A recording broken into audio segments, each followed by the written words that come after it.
नमस्कार साथियों, हिंदी स्टेनो बढ़ोत वाले चैनल में आपका हार्दिक स्वागत है।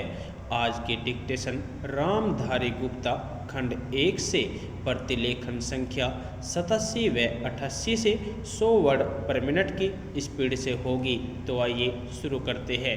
डिक्टेशन शुरू होगी 5 सेकंड बाद। स्टार्ट। उपाध्यक्ष महोदय, मैं इस बिल का स्वागत करता हूँ। मुझे दुख है कि कई माननीय सदस्यों ने, जिन्होंने पता नहीं किस कारण से कहा तो यह कि वे इस बिल का स्वागत करते हैं, लेकिन वास्तव में इसका विरोध करने का उन्होंने प्रयत्न किया है। आखिर इस बिल में कौन सी ऐसी चीज़ है जो कि हिंदी को कोई एक विशेष स्थान दिलाती है? मैं पहले ही इस चीज़ को साफ कर देना चाहता हूँ कि मैं उन लोगों में से नहीं जो कि हिंदी के लिए कोई विशेष स्थान चाहते हैं। मुझे तो ऐसा लगता है कि जो सदस्य महोदय ऐसा कहते हैं कि इस बिल के द्वारा हिंदी को कोई विशेष स्थान दिया जा रहा है, उन्हें वास्तव में हिंदी का इतिहास मालूम नहीं है। हिंदी कुछ उन लोगों की भाषा है जो राष्ट्रीय विचार के थे, जिनका कि राष्ट्रीय आंदोलन में बहुत हाथ था। उन्होंने इसका प्रचार किया।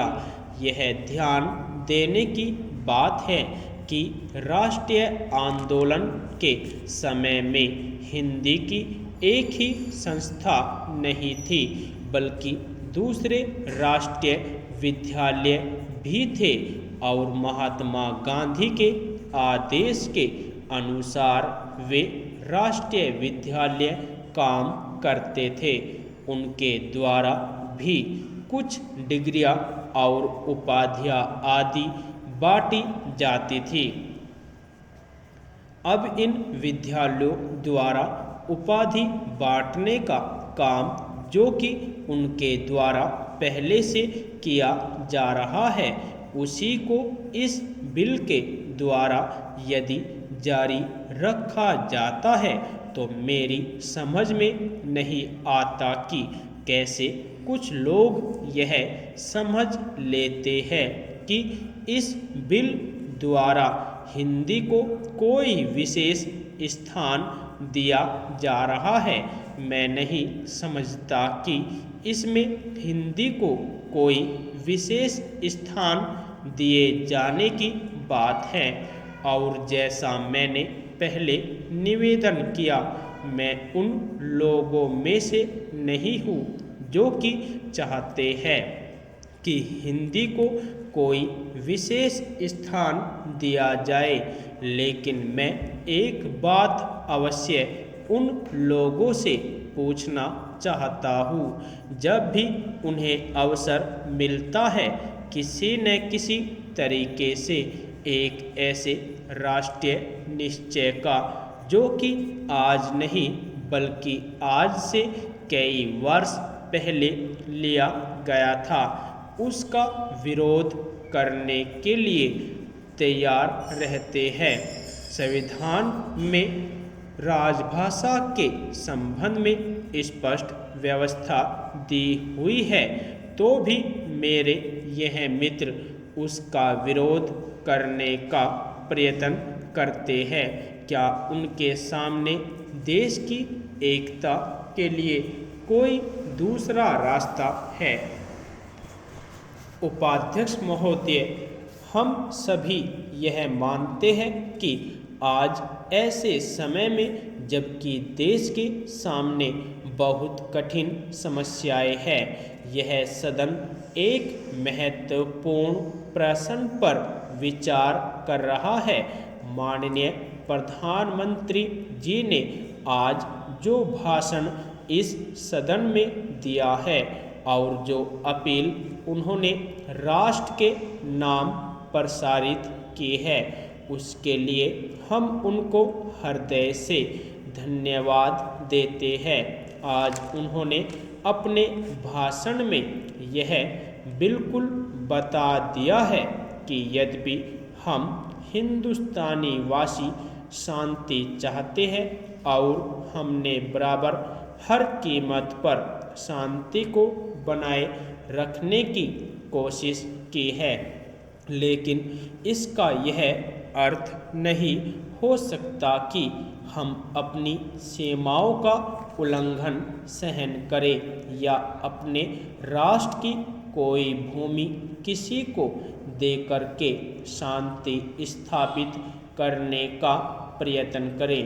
प्रधानमंत्री जी ने सदन के सामने जो भाषण दिया है और जो आंकड़े सदन के सामने रखे हैं, सचमुच उनसे यह स्पष्ट प्रकट हो जाता है कि हमारी जिन सीमाओं का आज पाकिस्तान अतिक्रमण कर रहा है वे सीमाएं और वह भूमि सब हमारी है।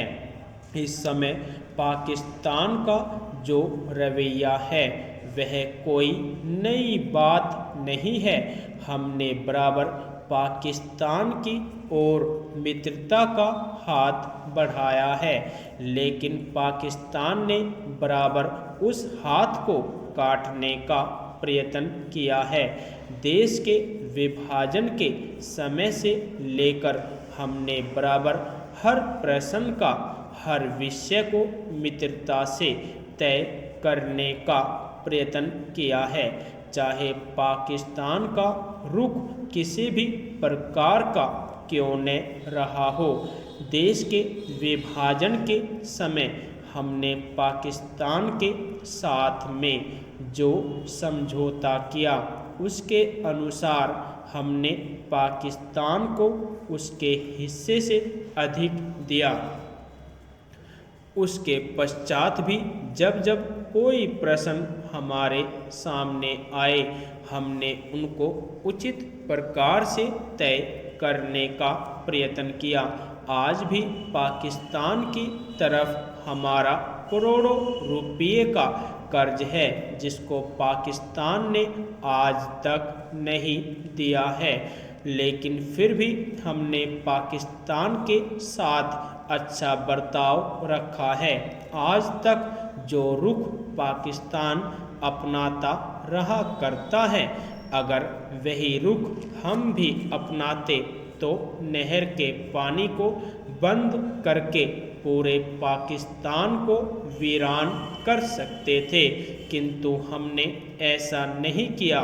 एक देश के साथ दूसरे देश के संबंध आपसी सद्भाव और नैतिकता के आधार पर ही स्थापित रह सकते हैं। यदि आपको डिक्टेशन अच्छी लगी हो तो हमारे चैनल को सब्सक्राइब करें तथा वीडियो को लाइक व शेयर भी करें। धन्यवाद।